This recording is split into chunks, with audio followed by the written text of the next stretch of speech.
With loving greetings from all souls at this station, this is Matthew. The light forces have decisively splintered the spine of darkness, and your world is turning one of the most dynamic corners in universal history. In coming weeks and months, you will see the chaotic aftermath of an ages-long storm evolve into international mopping up, and then world reconstruction will get underway in earnest. That vital action is part and parcel of the positive changes within hearts and minds. The winds of higher awareness are swirling, and without knowing about the new prevailing frequencies and heightened vibrations, many people are feeling a welcome difference. After a short, somewhat stressful period of adjusting to that energy surge, a sense of calmness is displacing the confusion and anxiety.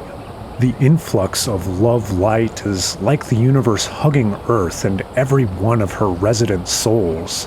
As tensions ease and frustrations lessen, you will see kindness grow, generosity expand, attitudes soften, desire to assist increase.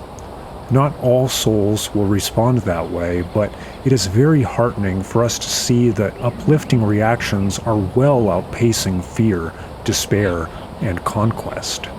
Some light workers are feeling so exuberant that they think Earth is now in fifth density. That density is true of individuals whose assimilation of coding in the frequencies boosted their spiritual and conscious clarity to that extent. However, most of the populace do not know about their beginnings in creator, source, their immortal multidimensionality, the two ascension processes, or the universal battle between light and dark forces. They have a great deal to learn during their journey to fifth density. And if Earth were in 5D, not an iota of deception or corruption would be plaguing your world. For instance, it still is difficult, is it not, to distinguish AI-fabricated incriminating photos and videos from valid materials, or to know whether persons are themselves or pretenders? Is it not still difficult to discern if breaking news is factual or a tall tale, if reports of world leaders at conflict are true or false, or if dire predictions are real or dark ones' attempts to create fear? On that last point, we assure you no dire predictions will come to pass. Beloveds, please direct the energy in your thoughts, feelings, visions, and daydreams to benefit yourselves and your world. Keep in mind that what you do isn't confined to Earth.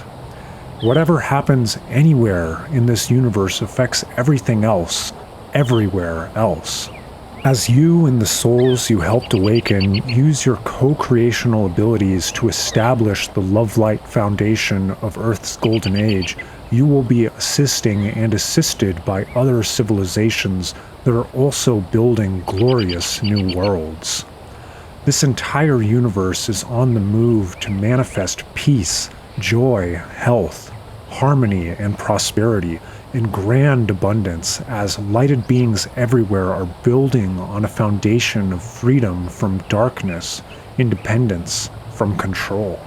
My mother's acquaintance, a Scottish medical doctor, psychiatrist, and shaman who has lived in Peru off and on for the past 20 years, is familiar with body's self-healing systems and all natural healthcare remedies.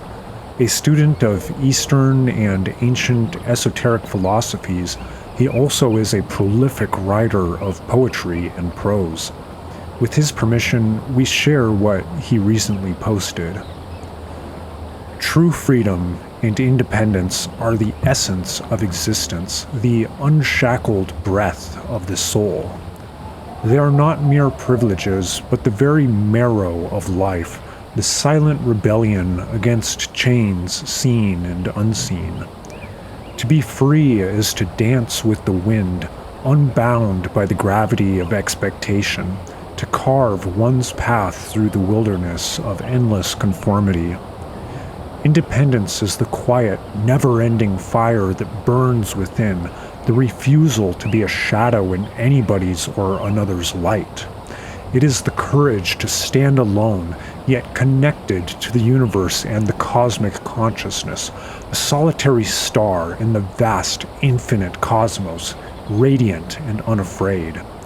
In their purest form, they are the symphony of selfhood, the melody of a life lived authentically, where each and every step is a declaration.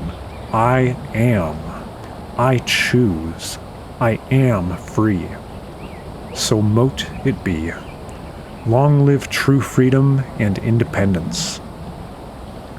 Was selecting an American as the new pope a strategic decision or an accurate reflection of the cardinals' respect for him?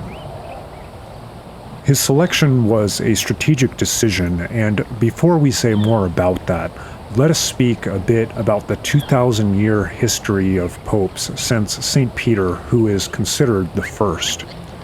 Emperors usually had the final say about his successors until 1,000 years ago, when that was given to the cardinals, and those who were members of Italy's wealthiest families often became popes. It is hard to imagine that the papacy was eagerly sought.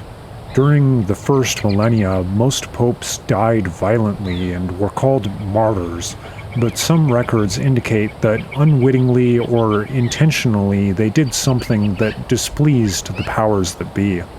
The deaths of the last two popes, John Paul II and Francis, show that displacing one who doesn't adhere to instructions still holds sway.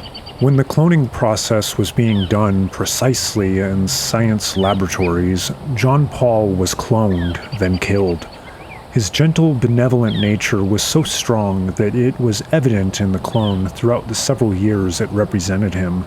His desire to bring light to the Vatican also was strong, but the clone never was permitted to act on any reforms John Paul wanted to initiate.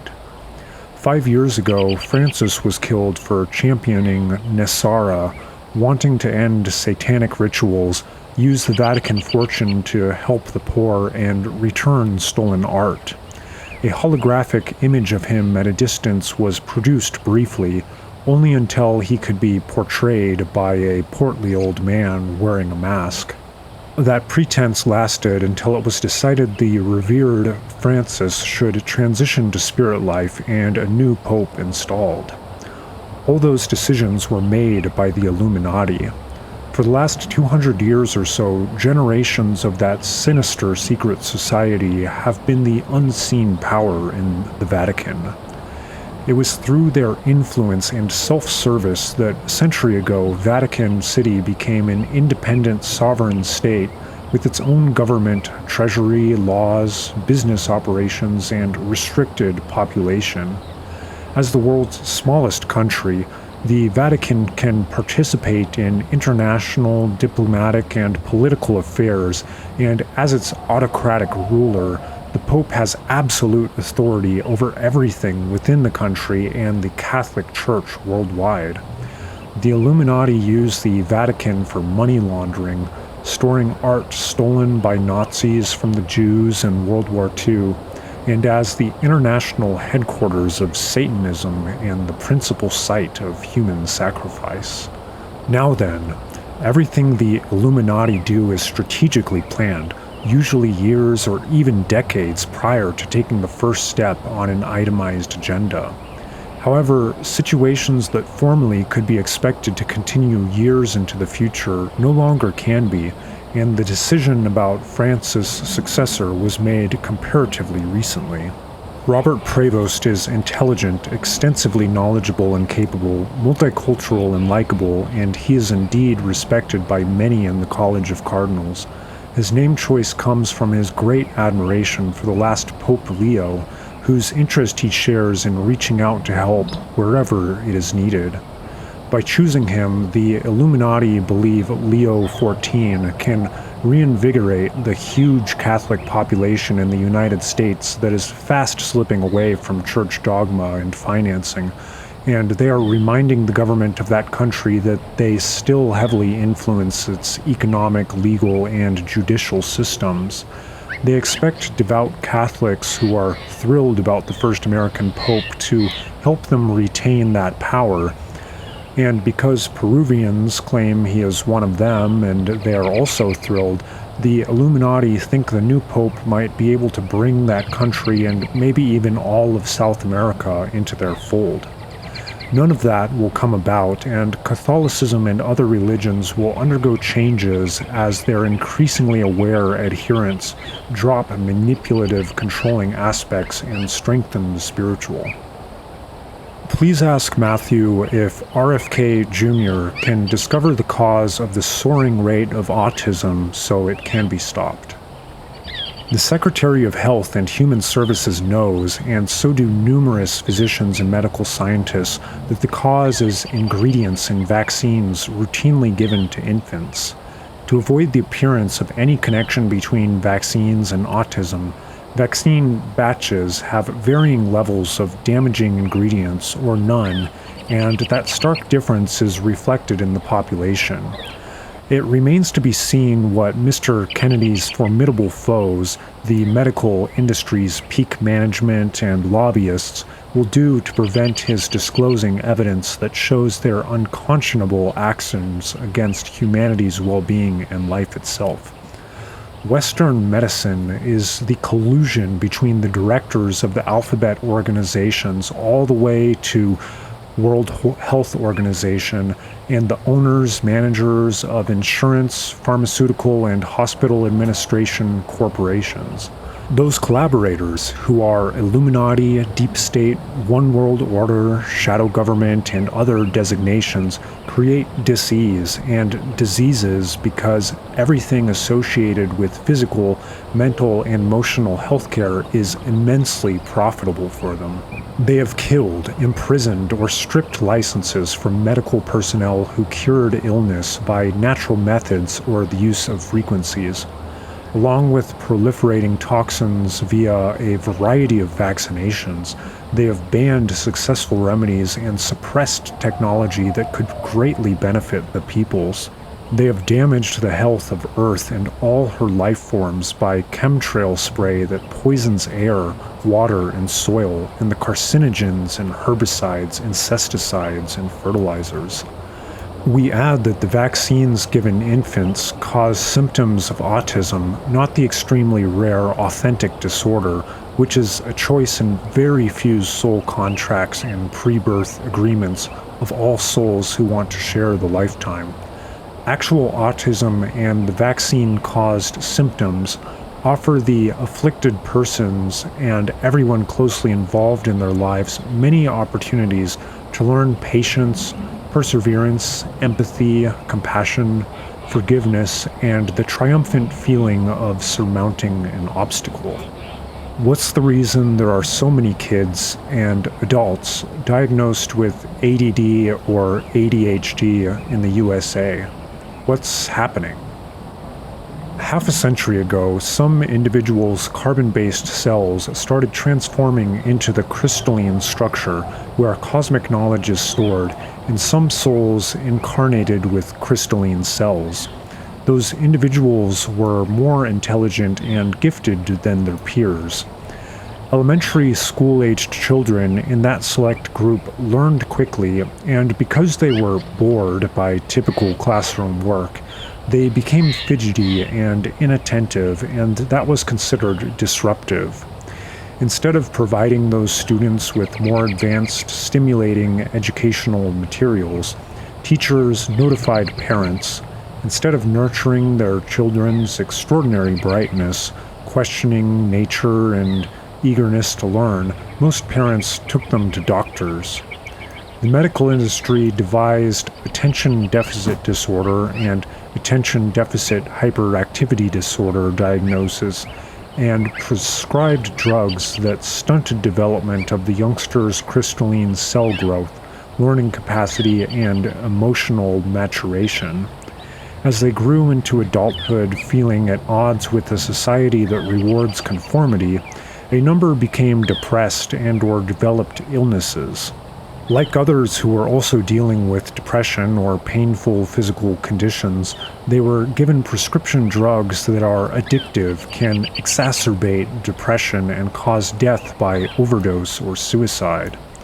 To offset the public's backlash about those effects, about 2 years ago, the medical industry started diagnosing adults who were anxious, impulsive, disorganized, or angry as having ADD and ADHD. Medications prescribed for those conditions have less severe effects than antidepressants and opioids. If the aforementioned health-related questions were to be asked 5 years from now, our reply could be, the improvement in patients was phenomenal and there has been no new cases during the past couple years. We can say that because increasing vibratory rates will keep advancing souls' awareness of their innate powers to overcome social engineering and 3D limitations. Dear family, all light beings honor you for mission steadfastness and support you with the unparalleled power of unconditional love. Love and peace, Suzanne Ward.